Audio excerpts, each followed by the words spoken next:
Hello guys, what I'm going to show you today is how you can publish a lovable website or application. Now this is actually going to be extremely easy and you have several ways of doing this in reality, okay? Now the fastest way is just going to be through Lovable.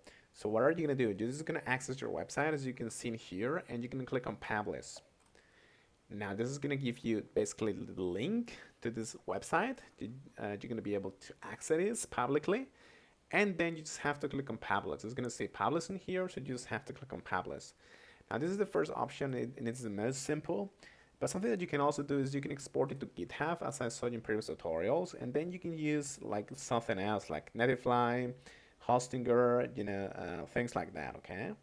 This is gonna allow you to have this website in your own little server in your different website, okay? And I show you this in previous tutorials so you can just watch them. But yeah, these are basically the simple ways in which you can do it. Thank you so much, guys.